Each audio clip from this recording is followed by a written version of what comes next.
Kombucha Brewing. To make kombucha, we need this woo-woo SCOBY. It's called a SCOBY. That's an acronym for a symbiotic colony or community of bacteria and yeast. So what does that mean? Community or colony? Think of it. We live in communities. We live in a colony. So there's more than one of us. So that's what it is. It's a community of more than one strain of bacteria and yeast. All good ones. So there's a few things that we need to do with this SCOBY. Now you can buy any of these cultures that we're using to make these drinks. Today it's very easy to get them. You can even just go on eBay and you'll see that people are there and they've got really good ratings, so you know that it's going to come to you and it's going to be a healthful one. Now people do make them from the liquid themselves. Not a good idea. What we do in our kitchen is we ferment for health and for taste. So we want to start with quality because we want to end with quality. So get a good quality one of these and you're right to go. These have so many uses. Do you know that you can use these for face masks? Just do test your skin, but you can lie back in a bath so you can catch the drips, cut your holes, eyes, nose, mouth, and lie there and it will just be amazing on your skin. You will get a lot of them because they create a new one every time that you make a batch. Now, the big thing with kombucha is that it is the opposite to this. So when we make our sauerkrauts, what do they need? They need air. They need oxygen. They don't need air. They don't need oxygen. That's why we seal them. We seal them in these oxygen-free containers. We keep it out. So now when we're thinking of this, we're thinking of the reverse. It's like vinegar making. It requires air. It requires oxygen. The more oxygen that we can give it, the better the brew. So when you're choosing your container, if you can get something with a very wide opening, you're going to give it a lot of oxygen and you're going to make sure that you get a good, healthful brew. There's so many things you can do with your brew. You don't have to just use it for beverages. You can use it and you'll see in the kombucha book all the different ways that you can use it in your food preparation, in your cleaning, in your first aid kits. I know of a lady who had a radiator cap burn. She opened up with a radiator cap many, many decades ago and it flew up and the hot water basically peeled off the top layer of her skin. She had some of these. She was heading home for Easter. She was coming from university and she had all these stored that she was taking with her in a container. She grabbed one and she threw it onto her face, and by the time the ambulance got there, her skin was on the way to healing. These are just, they're like, you can actually cut little strips and use them for band-aids. So if you've cut yourself or you've even burnt yourself, cut them and put them on. It'll sting like iodine. It'll be a little bit cruel when you first apply it, but it certainly works. They're just a little biochemical factory. They're just amazing. You can blitz them up and make roll-ups and you'll see all those recipes. So let's make a brew. Come on, stop talking, Lynnie. We need to get these brews happening. So now when we're doing brews, we're thinking of oxygen, that we're bringing in as much air as possible. So we're going to start. So here is a very straight up way to make them. So you can start with 2 cups of starter tea. And that starter tea must be well brewed. So that's really well brewed. You see the colour there? It's past the tongue tasting stage. You wouldn't drink it. Those 2 cups of starter tea, so that makes up 10 to 25%. So the older sour kombucha tea, the better. 1 cup of sugar. We like to use organic sugar. Anything organic, you can use any types of sugar. I've even done some with sugar cane juice and it worked beautiful. So, and then you use 3 litres of a clean water source. When we're making any of our fermented beverages, don't use chlorine, don't use tap water, because that will upset that bacterial and yeast that it's going to produce, especially the bacteria. 5 to 6 tea bags, once again organic, or 3 to 5 grams of loose tea if you don't like using tea bags. We've got all these in your downloads, so it's not a problem.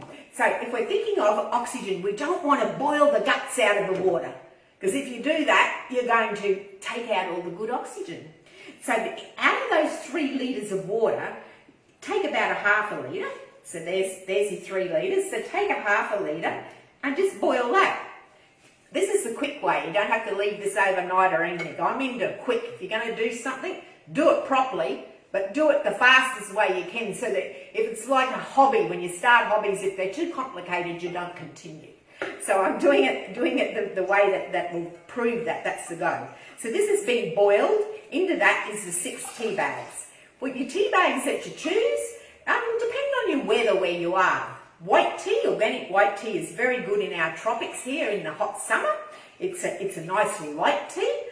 Green tea and black tea. Here I've got 3 green tea bags and 3 black tea bags. So that makes up the 6. So they've just been boiled in that water. Well, the water's been boiled, the tea bags have been immersed and let to really draw that out. To that, I'm going to add, I don't need to have that in there. To that, I'm going to add that cup of sugar. Now, you see, you don't do that on the stove, because if you do that, you're going to burn it and you're going to not get a nice healthful brew. And we just got to make sure that it's totally dissolved. That water's warm enough without being boiling. So it's going to dissolve there nicely. Make sure that it is totally dissolved before you keep putting in. And now you've got to make sure that that's cool, because we don't want to have any warmth in there. So we'll start adding our water.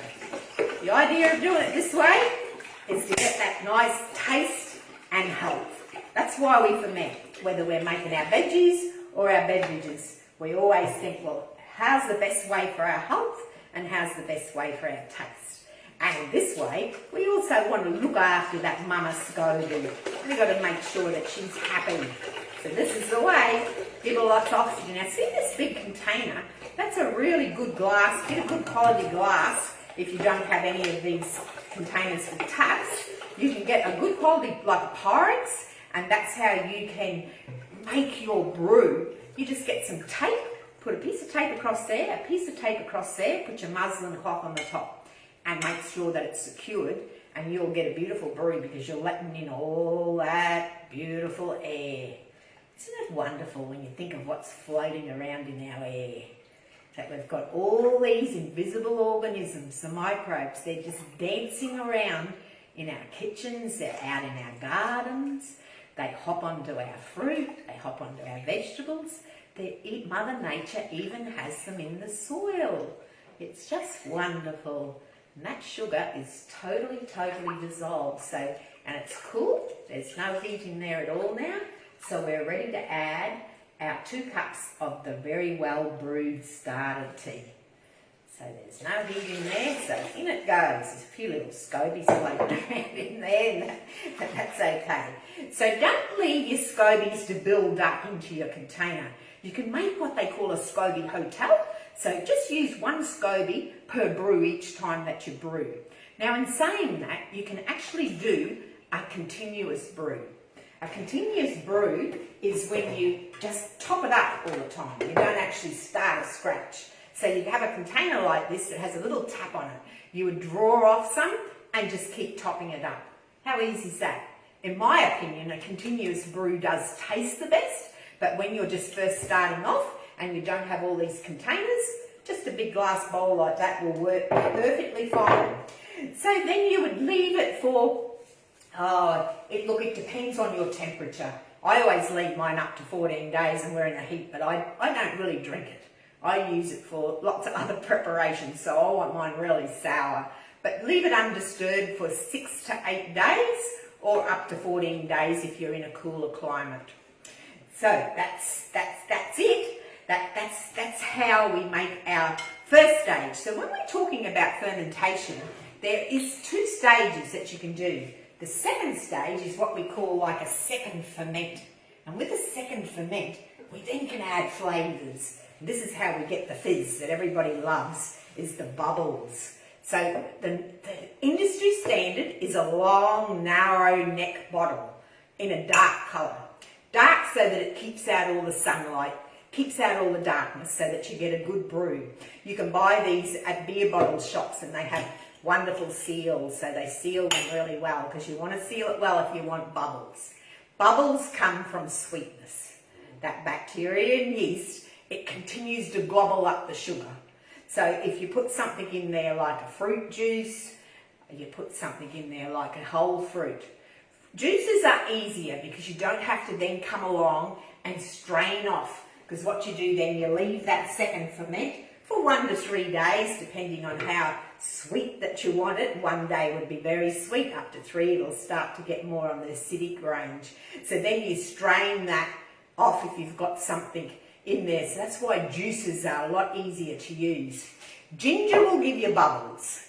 Ginger will give you bubbles. Ginger is one of those wonderful products to use in any fermented vegetables or definitely into beverages. You know, we all know ginger beer. So ginger, but you can make your ginger into a juice. I find that's the best way. You can put like ginger and lime juice together. I often do ginger, lime juice and my sugar cane that I grow. So I put my sugar cane through my juicer and it gives a beautiful flavour. Or just like sugar cane and lemon or lime juice, or you know, just your straight ginger and turmeric is even lovely. Now you can use powders. You can use something like activated charcoal. Activated charcoal is very detoxifying. So if that's where your body's at. I am not blessed with what to tell you what to eat or to drink. You know your own body, that's for sure. You're the only one. You're the master of your gut. And you know what's good for your gut and what you don't want to eat or what you do want to eat. So I'm not here to tell you what to make or how to have it.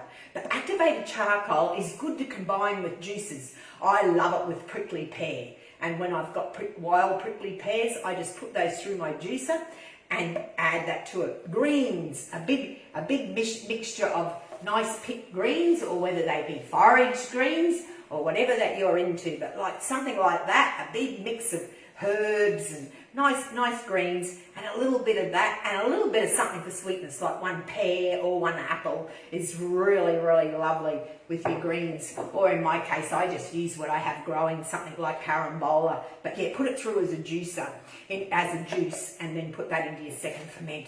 Blue spirulina powder, that's a wonderful ferment. And once again, just add a bit of ginger to give it a little bit of fizz. Don't have to, but if you want that little bit of fizz, bit of ginger, bit of that. You can add a little dash of honey if you want to give real bubbles and that little bit of sweetness. When you start to drink it, if it's all new to you, if you're on one of my gut healing programs, you know that I don't get you to drink it, that we don't start off drinking kombuchas, especially really, really sweet ones, because we're in that gut healing phase. So but when you do start to drink it, a good thing is to dilute it. You can make herbal brews, like something like Tahibo tea is my recommendation. So you brew up some Tahibo tea, let it cool, and then you dilute your kombucha. You can do that with bought kombuchas. If you're buying kombuchas, just make sure that you're getting a good quality one. And once again, you can dilute them. They're not the best to be guzzling on. You know, a therapeutic dose is only like 1/4 of a cup 2 to 3 times a week. So if you dilute it, that's really good. Now, when you're going back to that fermentation, you can ferment anything. People will ferment coffees, they've fermented herb brews. Just never ever use your SCOBY. Don't use this again. If you're going to use like a herb brew in your first ferment, then you would use that to blitz it. You can blitz it with coconut oil, a little bit of an essential oil, and you've got a most amazing body cell, especially if you've done something that is in a herb. And that way it's quick because you don't have to do that second fermentation. It's just one off. Just that it will upset that bacterial balance, so you don't want to reuse that to make another batch. So something like, you know, licorice. You know, there's so many herb brews that you can make up, and you can use that instead of your tea bags. You can actually use herb tea. That's when you get a lot of these SCOBYs. You can experiment, and you can have like your normal tea ones, the ones that you'll just top up and use that all the time. And then you'll have these ones that you can do as herb brews, and you can use them for body salves, and you can use them like you can use them with berries, and you can add a little bit of liquid tea, like that's what we call the kombucha when it's done into a ferment. and you can dehydrate them, blitz them and dehydrate them, and they're a roll-up. I like to put a little bit of sumac on top. So much that you can do with these little babies. So that's our kombucha. Look at him, doesn't he look like just a wonderful woo-woo thing? And they have this most amazing smell and the feel of them.